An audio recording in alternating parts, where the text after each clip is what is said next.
بسم اللہ الرحمن الرحیم الحمدللہ رب العالمین افضل الصلاۃ واکمل السلام علی سید الانبیاء والمرسلین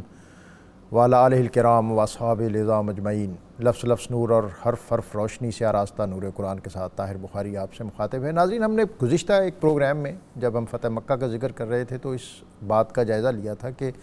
جو مدینہ منورہ کی اسٹریٹجک لوکیشن کہ جو اس کی ایک جغرافیائی حیثیت تھی، اس کے ایک طرف مکہ تھا اور دوسری طرف خیبر تھا، جنوب میں مکہ اور شمال میں خیبر۔ مکہ کے مشرکین کے ساتھ بھی لڑائی اور خیبر کے جو یہودی ہیں ان کے ساتھ بھی معاندانہ اسلوب۔ اور دوسری ایک بات اس میں یہ بھی تھی کہ یہ دونوں مسلمانوں کے دشمن باہمی طور پر بھی ملے ہوئے تھے۔ مسلمان اگر مکہ کی طرف جائیں تو خیبر کے یہود حملہ آور ہوتے ہیں، اور اگر خیبر کی طرف جاتے ہیں تو مکہ کے مشرکین جو ہیں ان سے خطرہ رہتا ہے۔ اور اس صورتحال میں ایک لیڈر، ایک قائد، اس کو ایک ایسی فارن پالیسی، ایک ایسی اسٹریٹجی، ایک ایسی حکمت عملی وضع کرنے کی ضرورت تھی جس کے سبب کم از کم ابتدائی طور پر ایک سرحد محفوظ رہ سکے۔ چنانچہ نبی اکرم رسول محتشم صلی اللہ علیہ وسلم نے صلح حدیبیہ، جب آپ تشریف لے گئے اور یہاں پہ حدیبیہ میں ایک صلح نامہ ہوا جس میں بہت بنیادی اور اہم بات، نو وار پیکٹ فار 10 ایئر، 10 سالہ جنگ بندی اس صلح نامہ کے ایک اہم ترین شق تھی۔ اور اس سے فائدہ یہ ہوا کہ مشرکین کی طرف سے، مکہ والوں کی طرف سے ایک تو سکون ہو گیا، دوسرا یہ ہوا کہ اس کے نتیجے میں پھر مسلمانوں کو اور نبی اکرم رسول محتشم صلی اللہ علیہ وسلم کو وسعت اور وہ فراخی میسر آئی، جس کے سبب جو دنیا کے شاہان ہیں ان کے نامے بھی گئے، اور پھر مختلف وفود جو تھے ان کا مدینہ منورہ میں آمد و رفت بھی شروع ہوئی۔ اور تیسری جو سب سے اہم بات تھی کہ خیبر کے یہود کی سرکوبی،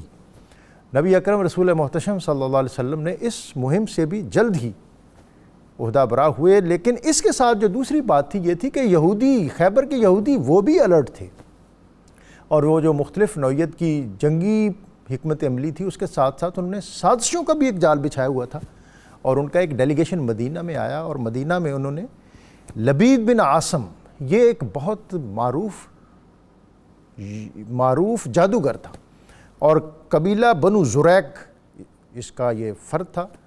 اور اس کی فیملی پوری جو تھی وہ سحر میں، جادو میں بہت مہارت رکھتی تھی۔ انہوں نے اپنی آ کے عرضداشت اس کو پیش کی، اور اس نے کہا کہ یہ دیکھیں، اس خطے کے ہم رہنے والے تھے، اور یہ مکہ کا ایک فرد، قریش کا ایک آدمی مدینہ میں پھر اس نے ہمارے لیے کیا مسائل اور مصائب پیدا کر دیے ہیں، ہماری معیشت تباہ ہو گئی ہے، اور ہم دنیا میں در بدر ہو گئے ہیں، مدینہ سے نکالے جا چکے ہیں،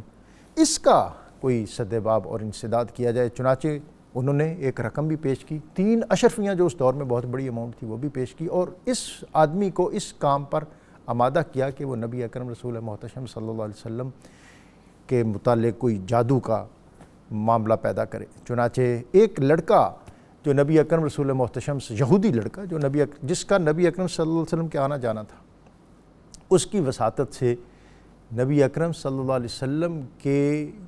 جو کنگھی مبارک تھی اس کا کچھ دانہ اور کچھ منہ مبارک حاصل کیے گئے، اور پھر یہ واقعہ جو ہے یہ آگے بڑھتا ہے، اور پھر اس نے اپنی بیٹیوں کے ساتھ مل کر ایک اس پر جادو کیا، اور پھر جو بنو زریق کا کنواں زروان یا زی اروان، اس میں ایک پتھر کے نیچے جادو کر کے رکھا گیا، اور نبی اکرم رسول محتشم صلی اللہ علیہ وسلم آپ نے اپنی طبیعت میں کچھ تھوڑی گھٹن اور انقباض بھی محسوس کرتے رہے۔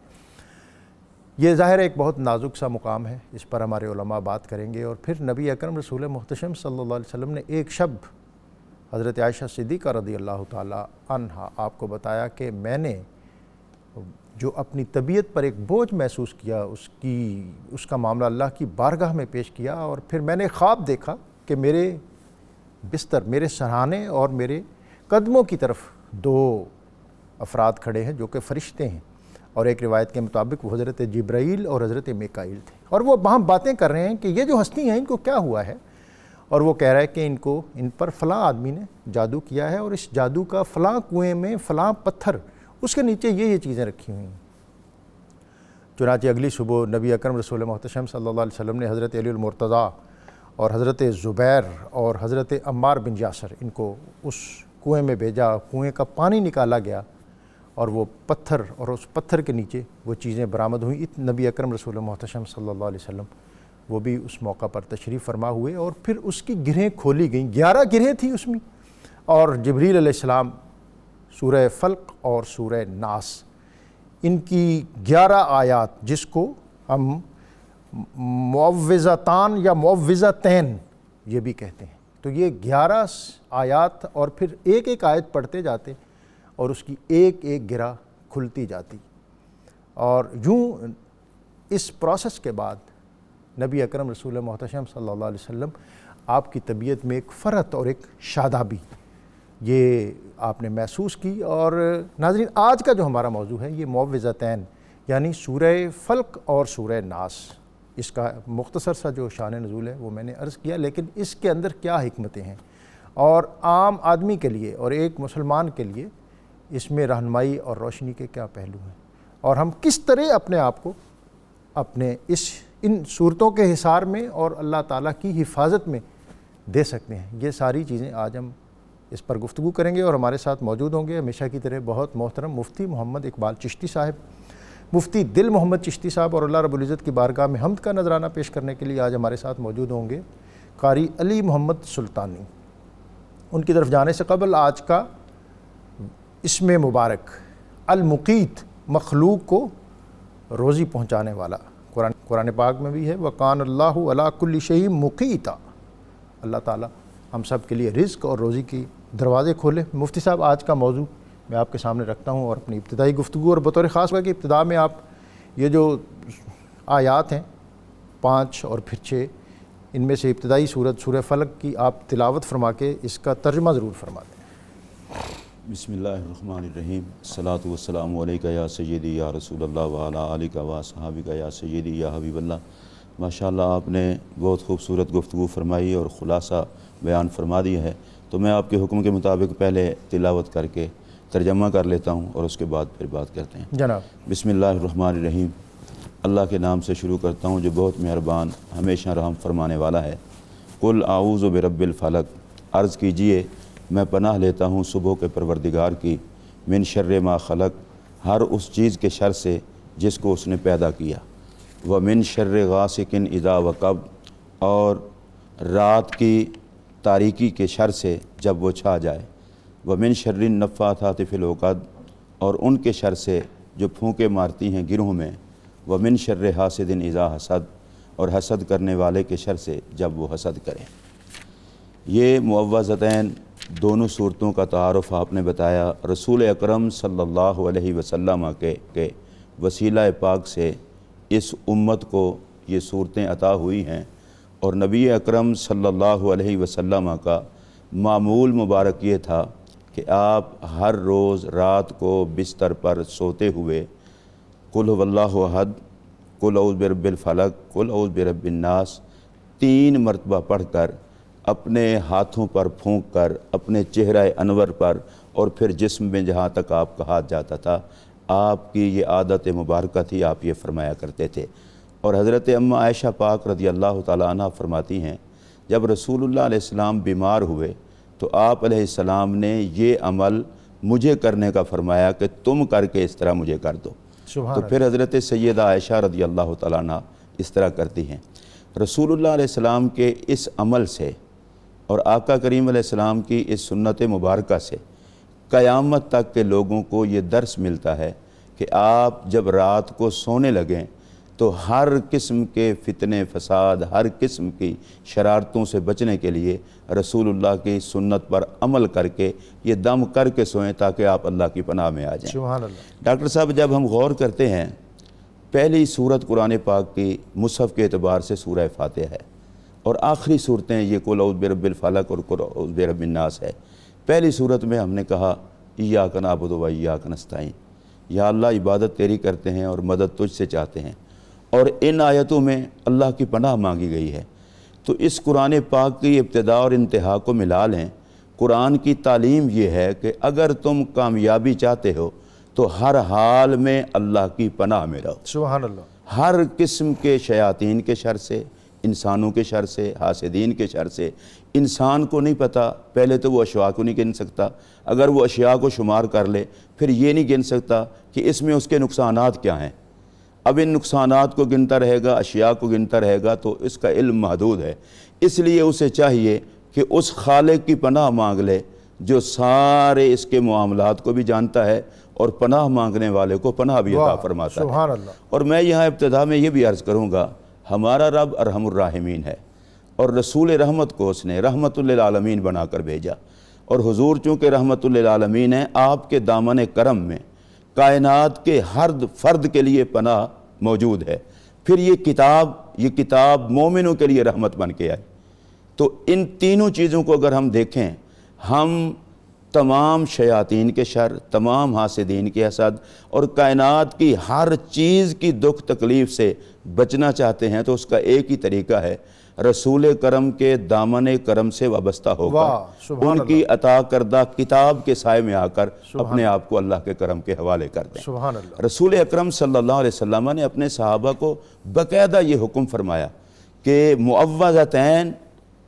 اللہ سے پناہ لینے کے لیے سب سے بہترین صورتیں ہیں۔ ایک صحابی نے عرض کی، یا رسول اللہ صلی اللہ علیہ وسلم میں سورہ یوسف پڑھوں، میں سورہ ہود پڑھوں؟ تو نبی پاک علیہ السلام نے فرمایا کہ تم معوذتین پڑھ لیا کرو،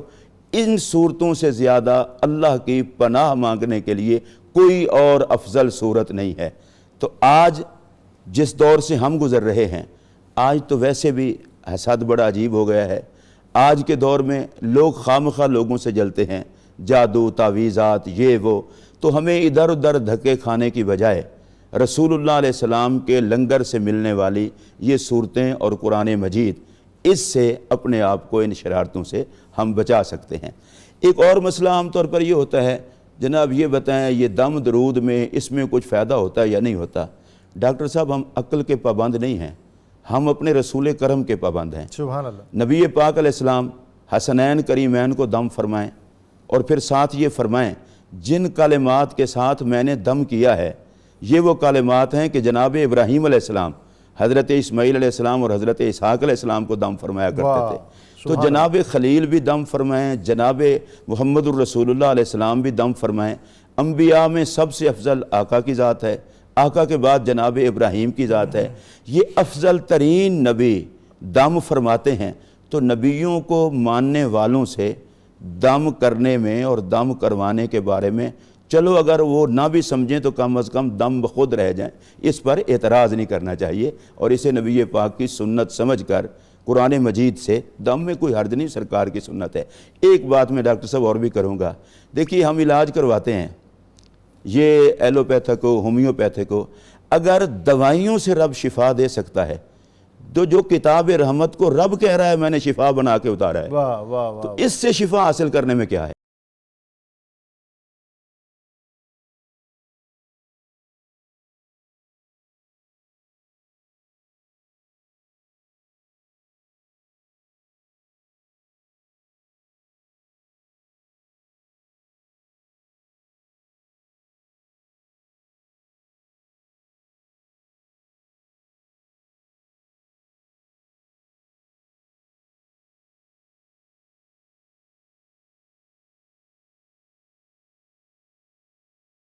جی چشتی صاحب، ایک تو اس صورت کا میں چاہوں گا کہ ماقبل، چونکہ صورتوں کا ماقبل کے ساتھ ایک تعلق و ربط ہوتا ہے، اس کا اس سے قبل بھی کوئی تعلق و ربط ہے، اور پھر دوسرا وہی جو بات مفتی صاحب بیان فرما رہے ہیں، اس کو اگر آپ اس میں مزید اضافہ کرنا چاہیں کہ اس میں نبی اکرم صلی اللہ علیہ وسلم کے اور معمولات کیا ہیں؟ جی بسم اللہ الرحمن الرحیم، حمدا لرب العالمین، صلاۃ و سلام علی حبیبہ سید العالمین۔ بہت خوبصورت آج کا عنوان ہے۔ قرآن مجید کی کسی بھی صورت کے مضامین کو اگر دیکھا جائے تو یہ انسان کی رہنمائی اور انسان کو مشکلات سے نجات دلانے کے لیے کافی اور حسب ہے، ان کے علاوہ کسی اور چیز کی ضرورت نہیں۔ قرآن مجید فرقان حمید کے ایک ایک لفظ کا ماقبل اور مابعد کے ساتھ ایک گہرا ربط ہے، یہ مربوط ہے۔ اسی طرح ایک آیت کا گزشتہ اور آنے والی آیت کے ساتھ، اسی طرح ایک سورت کا پچھلی سورتوں کے ساتھ بھی بڑا گہرا ربط ہوتا ہے۔ سبحان اللہ۔ اس سورہ مبارکہ سے قبل سورہ اخلاص ہے، جس میں اللہ تعالیٰ کی توحید و صفات کا بیان ہوا۔ اس میں اللہ کریم کی ایک شان بیان ہوئی، اللہ الصمد۔ سبحان اللہ۔ اور الصمد اس ذات کو کہا جاتا ہے کہ جس کا جس کی ضرورت پڑے، جس کا انسان محتاج ہو، سب جس کے محتاج ہو لیکن وہ کسی کا محتاج نہ ہو۔ واہ، تو اللہ کریم نے وہاں پر اپنی شان سمدیت کو بیان کر کے آگے پھر لوگوں کو ایک تعلیم اور تربیت اپنے پیارے نبی صلی اللہ علیہ وسلم کو کلمہ کل کہہ کر ہم تک پہنچائی کہ بھئی اگر تم اللہ کریم کے لیے، اللہ کریم نے اپنے پیارے نبی کے صدقے میں جو ہمیں تعلیم دی کہ بھئی میں جب صمد ہوں تو تم دائیں بائیں کیوں یہ طرح کے کفار مکہ کبھی جاتے تو کہتے یعوذون برجال من الجن، جنوں کی پناہ مانگ کر وادیوں میں رہتے، کوئی کسی شخص کی پناہ میں آ کر رہتا، کوئی کسی شخص کی پناہ میں آ کر رہتا، جس طرح کہ حضرت ابوبکر صدیق رضی اللہ تعالیٰ عنہ جب ہجرت کر کے چلے تو راستے میں ابن دغنہ ملا، وہ آپ کو واپس لے کر آیا اور اس نے ایک بات کی، مذاکرات کی، کمٹمنٹ کی، اور کچھ دنوں کے بعد حضرت ابوبکر صدیق رضی اللہ تعالیٰ عنہ ان باتوں سے ہٹ کر آپ آزادانہ اپنی عبادت کے اندر مصروف ہو گئے، تو اس شخص نے کہا کہ میں آپ کو پناہ دے چکا ہوں، میں یہ نہیں چاہتا کہ میری پناہ میں آپ ہوتے ہوئے کوئی شخص یہ کہے کہ ابن دغنہ کی پناہ میں اور یہ، تو حضرت ابوبکر صدیق نے کہا کہ مجھے اللہ کی پناہ کے علاوہ اور کوئی پناہ نہیں چاہیے۔ سبحان اللہ، سبحان تو یہ ایک مسلمان کا وطیرہ ہے۔ اس سورہ مبارکہ کے فضائل و مناقب تو آپ نے بھی بیان فرمائے اور قبلہ مفتی صاحب نے بھی بیان فرمائے، میں ذرا اس کے یہاں پر کچھ جو الفاظ ہیں وہ ناظرین کے نظر کرنا چاہتا ہوں کہ اللہ کریم نے ارشاد فرمایا قل اعوذ برب الفلق۔ الفلق، فلق کا معنی یہ ہوتا ہے کہ کوئی چیز چرتی ہے اور اس سے کوئی دوسری چیز نکالی جاتی ہے۔ اللہ نے فرمایا فالق الحب والنوا، کہ وہ دانے اور گٹلی کو چیرتا ہے اور پھر اس سے کونپلیں نکلتی ہیں اور پودے اور نباتات اگتے ہیں۔ تو فلق سے مراد یہاں ایک معنی تو یہ کہ صبح،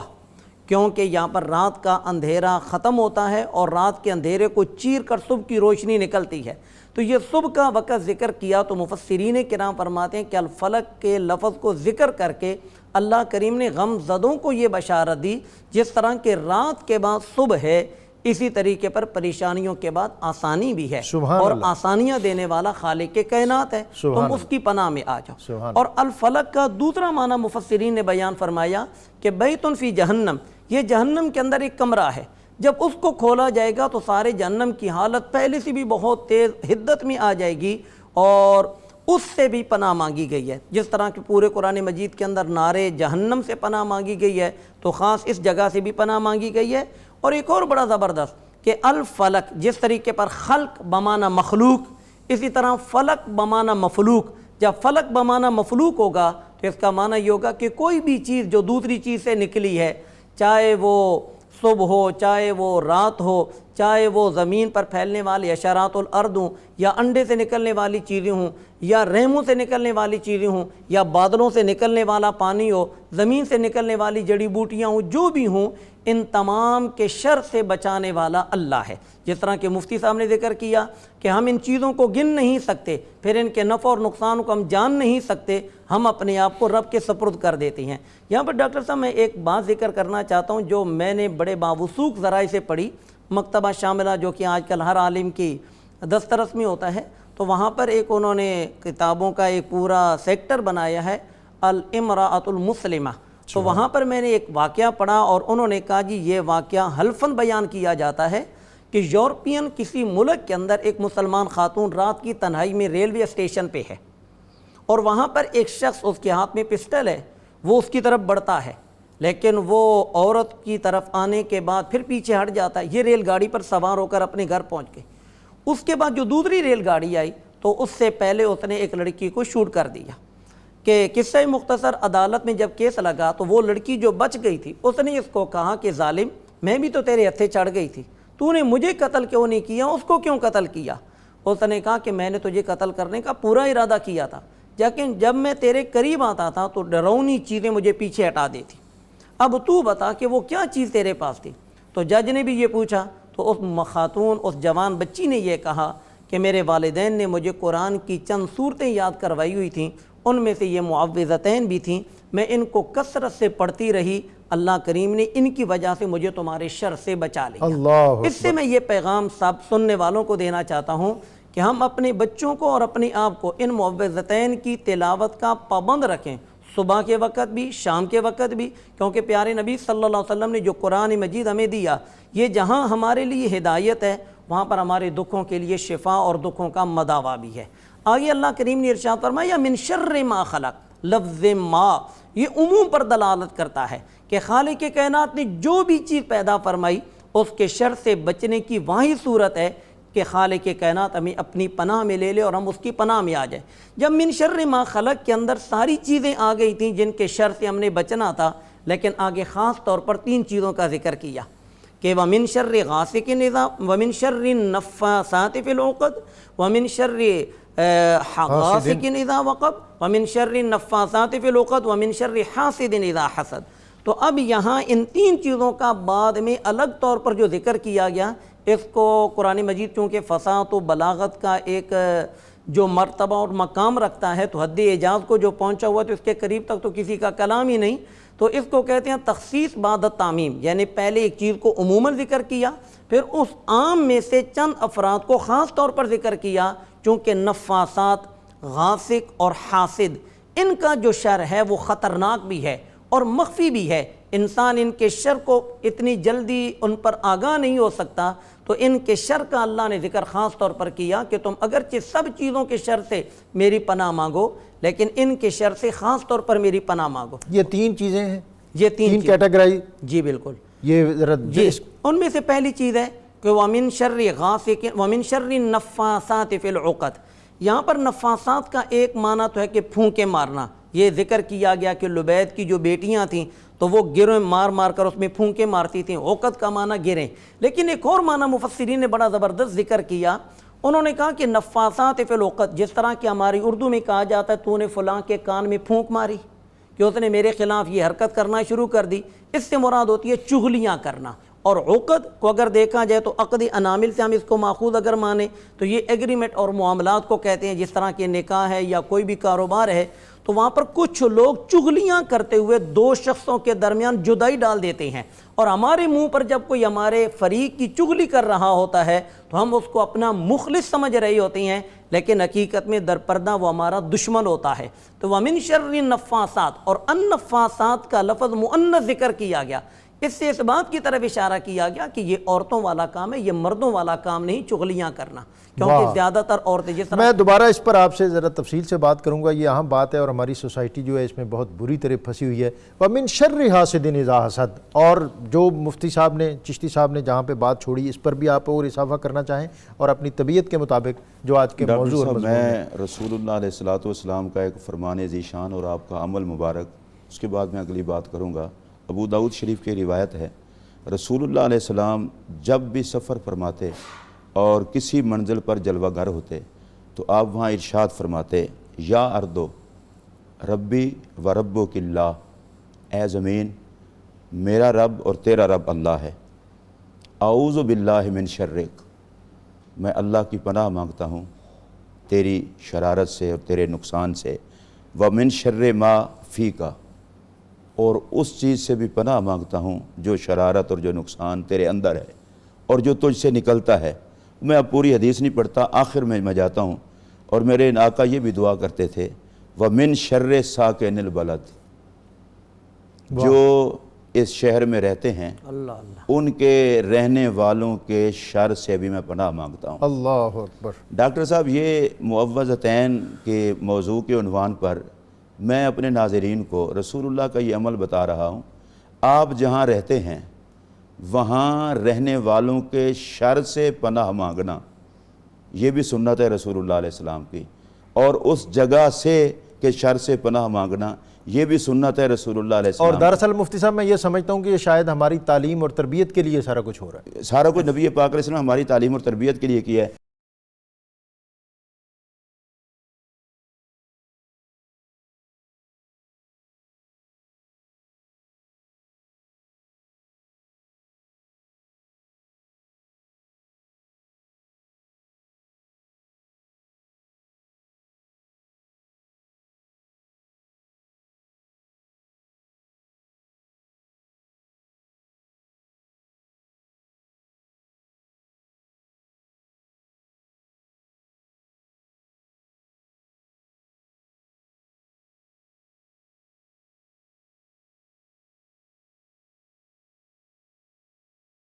نور قرآن میں آپ کو ایک مرتبہ پھر خوش آمدید۔ آج ہم جو ہمارا موضوع ہے وہ ہماری عملی زندگی اور نجی زندگی اور معاشرتی زندگی سے اس کا بہت گہرا ربط اور تعلق ہے۔ اور ناظرین، آج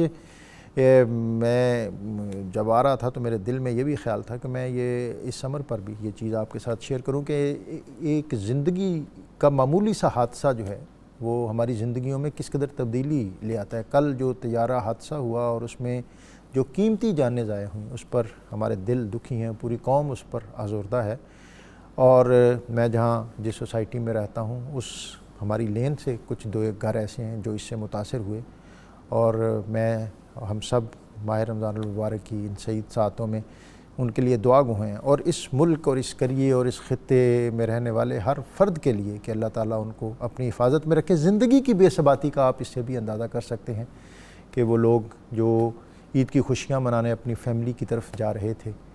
وہ گھر جو ان کی آمد کے لیے دیدہ و دل فرشراں کیے ہوئے تھے، وہاں ان کے پہنچنے کی بجائے ان کی لاشیں پہنچیں، اور پھر یہ زندگی ہے کہ نہ جانے کس گلی میں زندگی کی شام ہو جائے۔ ہمیں ہر لمحہ اور ہر ساتھ اور ہر گھڑی جو ہے وہ اللہ تعالیٰ کے ساتھ اپنے تعلق کو ایک تو مضبوط رکھنا چاہیے، دوسرا اپنے لیے اور اپنے جو لوگ جن کے ساتھ جو آپ کے ساتھ وابستہ ہیں اور جن کے ساتھ آپ وابستہ ہیں ان کے لیے ہمیشہ خیر کے جذبے ان کو پروان چڑھانا چاہیے۔ میں دعا گو ہوں ان سب لوگوں کے لیے، ہماری پوری ٹیم، کہ اللہ تعالیٰ ان کے پسماندگان اور ان کے گھروں میں آسودگی اور آسانیاں پیدا کرے، اور جو دنیا سے چلے گئے ان کے درجات بلند کرے۔ آج جو ابھی سوال آئے ہیں اس میں مفتی صاحب ایک تو کہ جو جادو اس میں اس سے بچنے کے لیے سورہ فلق اور سورہ ناس پڑھنی چاہیے۔ آپ نے بڑی تفصیل سے اگرچہ اس پر بات کی، لیکن انہوں نے بطور خاص پوچھا کہ کیا خود پڑھنی چاہیے یا کسی سے پڑھوا کے دم کرنا چاہیے۔ ایک تو یہ بھی ہے،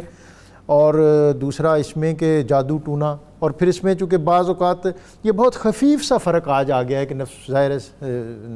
اس میں بہت سی چیزیں جو جادو کے اثرات ہوتے ہیں ان کو ہمارے جدید ماہر نفسیات وہ اپنے اس شعبے کی طرف لے کے جاتے ہیں، لیکن اصل تو چیزیں جو انسان کا بنیادی نقطہ نظر تو شفا کا ہوتا ہے،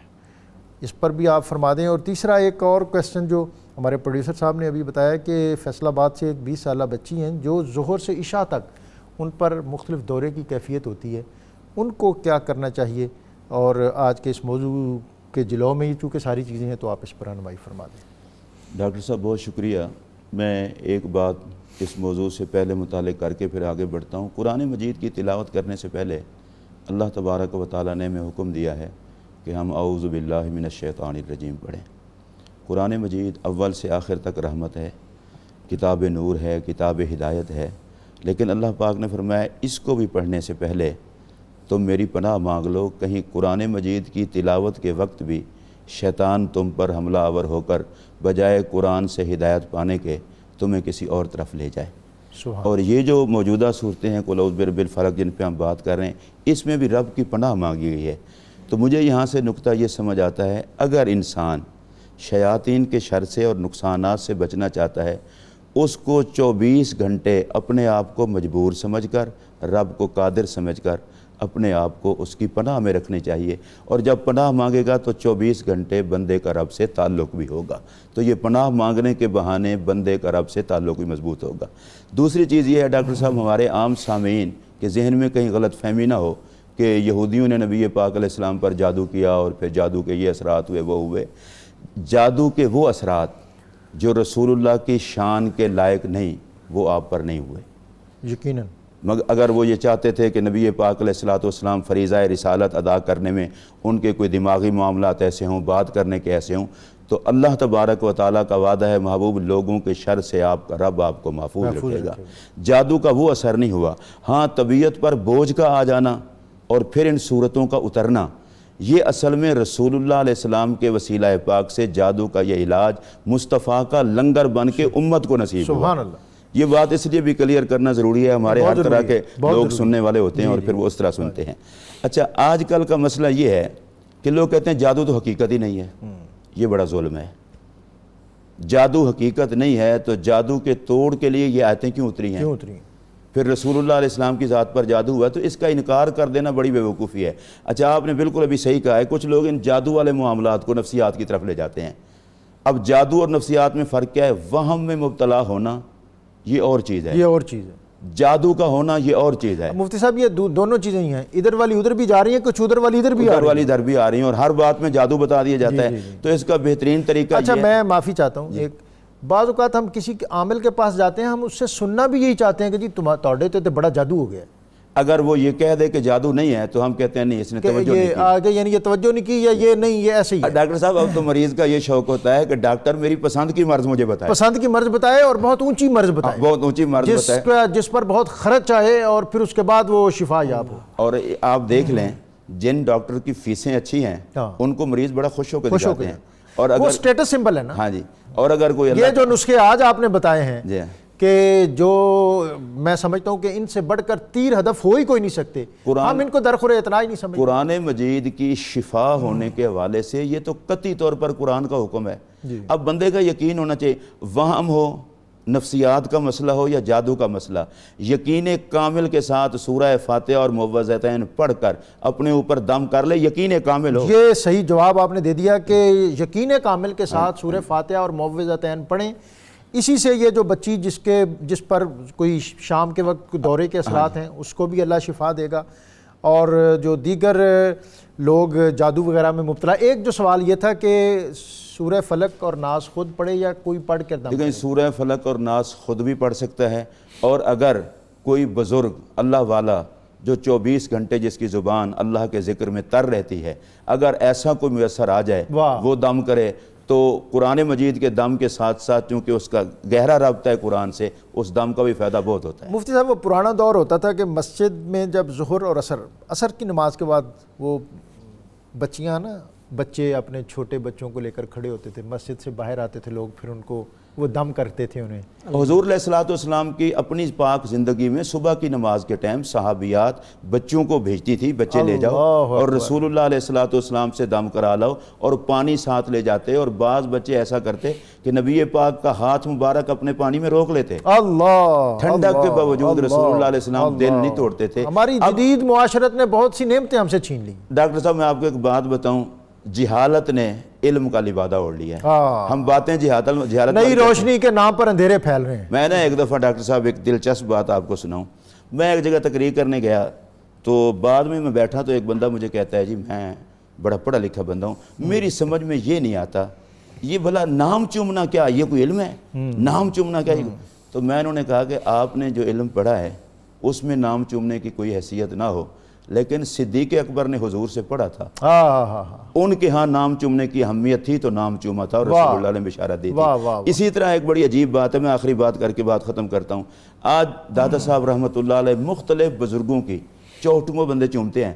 تو ایک پڑھا لکھا تو چوکھٹ چومنا یہ کیا بات ہوئی؟ یعنی ادب کے اوپر سارے اعتراضات ہیں۔ اور علامہ اقبال رحمۃ اللہ تعالی علیہ وہ بھی وجود عشق تھا بندہ، انہوں نے کہا تھا کہ بوسا زن بر آستانے کاملے کیمیاں پیدا کن از مشتے گلے، انہوں نے کہا کہ شکر میں نہ پڑو، کسی کامل کی چوکھٹ نظر آئے چوم لو، مٹی سے سونا بن جائے۔ واہ واہ واہ، چشتی صاحب یہ بھی چشتی صاحب ہیں اور آپ بھی چشتی صاحب ہیں۔ ایک تو سوال تھا کہ روزے کا فدیہ، انہوں نے کہا کہ میرے والد ضعیف ہیں، 80 سال سے زیادہ عمر ہے، ان کا روزہ نہیں رکھ سکتے، اس کا فدیہ کیا ہے؟ دوسرا، خواب میں نبی صلی اللہ علیہ وسلم کی زیارت نصیب ہو تو کیا وہ شرف صحابیت سے بہرہ مند ہو سکتے ہیں؟ پہلے سوال کا جواب، اور تیسری یہ بھی عرض کر دوں کہ وقت بہت کم ہے، آپ آج کے موضوع کے حوالے سے جو بات کہنا چاہیں وہ بھی اپنی گفتگو میں سمیٹ لیں۔ تو فدیہ اور صدقہ فطر دونوں کی مقدار ایک ہی ہے، جو صدقہ فطر ہے، فطر کی مقدار ہے وہی فدیہ ہے، تو فی روزے کا فدیہ 125 روپے کم از کم ہے۔ باقی اس کے علاوہ اگر کوئی کھجوروں کے حساب سے دینا چاہے، جو کے حوالے سے، کشمش منقع کے اعتبار سے دینا چاہے تو اس کی اپنی مرضی، لیکن کم از کم فی روزے کا فدیہ 125 روپے ہے۔ باقی یہ رہ گیا کہ نبی کریم صلی اللہ علیہ وسلم کی زیارت خواب میں کرنا، یا اس وقت ہم میں سے اللہ رب العزت جس مسلمان پر فضل و کرم فرمائے وہ جاگتی آنکھوں سے اس دور میں بھی اپنے پیارے نبی صلی اللہ علیہ وسلم کا دیدار کر لے، یہ شرف بہت بڑا ہے۔ مر رآنی فقد رأى الحق، کہ جتنے مجھے دیکھا اتنے حقیقتاً مجھے ہی دیکھا، لیکن اس کو صحابی کا ہم عنوان نہیں دے سکتے، کیونکہ صحابی کا عنوان انہی کو دیا جا سکتا ہے جنہوں نے دور رسالت مآب میں رسول اللہ صلی اللہ علیہ وسلم کی ظاہری زندگی میں ایمان کی حالت میں آپ کی صحبت پائی ہو۔ سبحان اللہ۔ باقی یہ رہ گیا کہ میں اس قرآن مجید کی آیات مبارکہ جو پہلی ہم سورہ فلق پڑھ رہے تھے تو اس کے آخر میں تھا وَمِن شَرِّ حَاسِدٍ اِذَا حَسَد، حسد کرنے والے کے شر سے جب وہ حسد کرے۔ اس سے پتہ یہ چلا کہ حسد تو ہم عام انسانوں کی ایک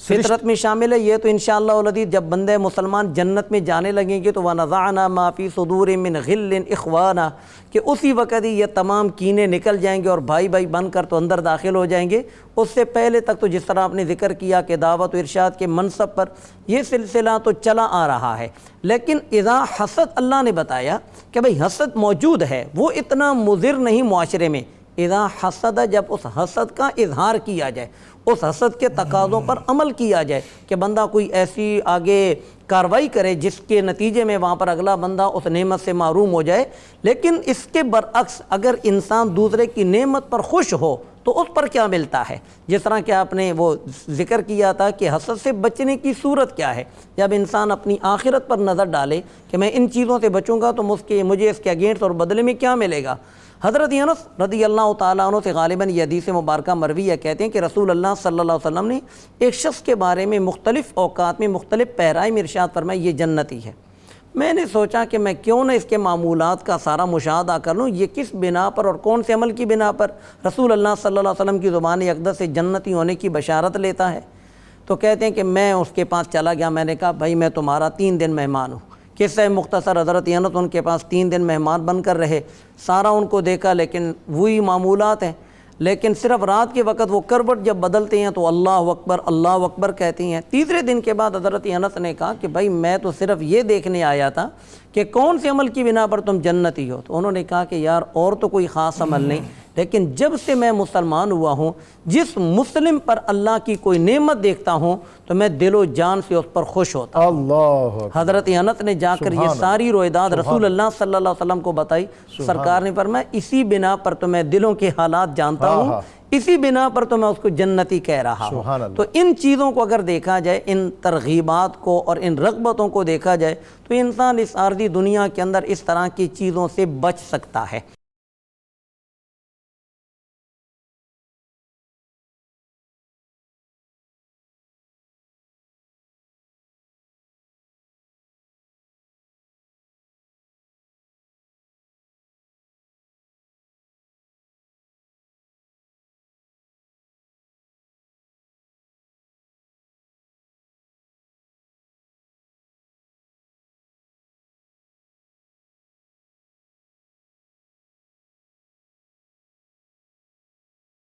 میں آج رسمی طور پر اپنے اس پوری ٹیم جو ہماری پروڈکشن ٹیم ہے، اس کا جو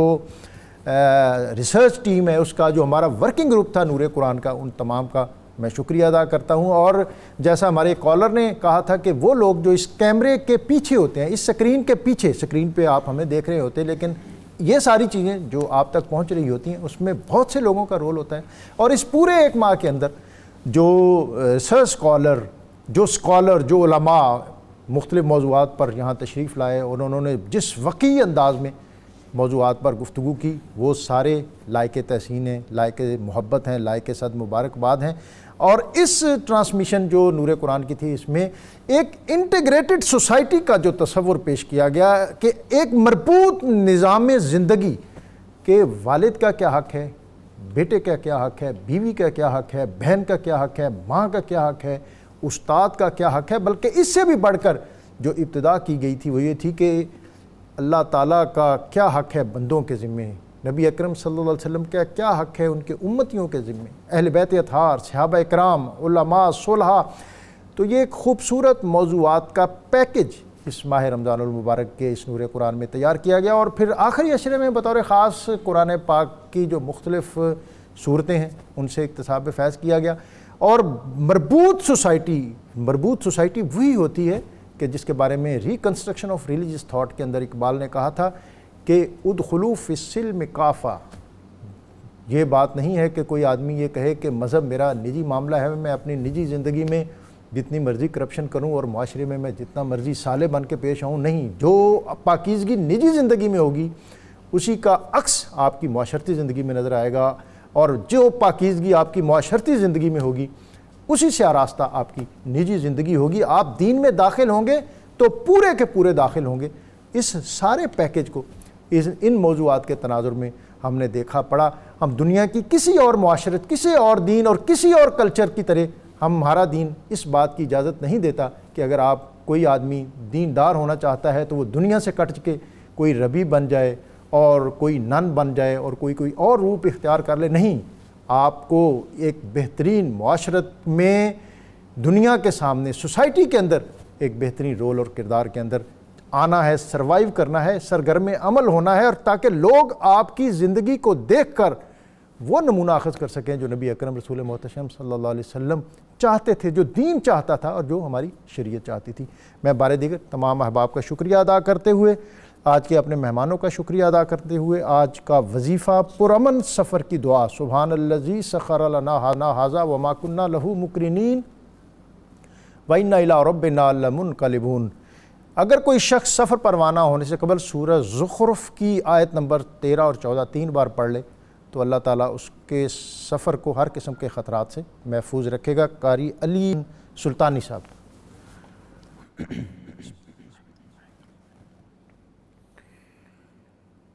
حق کی تجلیوں سے معمور ہے خدائی، حق کی تجلیوں سے معمور ہے خدائی، کثرت میں ہو رہی ہے وحدت کی رونمائی، حق کی تجلیوں سے۔ تیرا ہی جلوہ رخ ہے زندگی کا حاصل،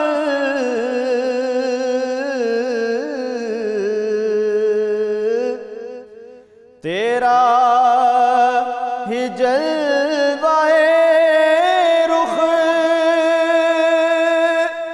ہے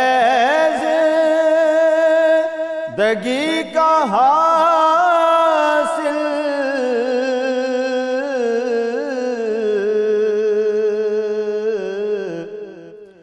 اے جان جان تجلی تو نے یہ کیا دکھائی، اے جان جان تجلی تو نے یہ کیا دکھائی، حق کی تجلیوں سے۔ نور احد بشکل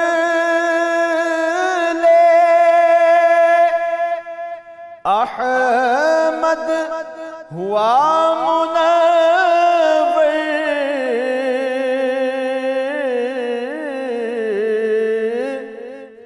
نور احد بشکل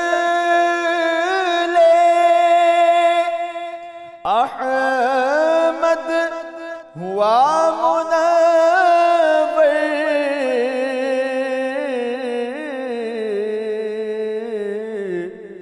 کیا خوب پرداداری،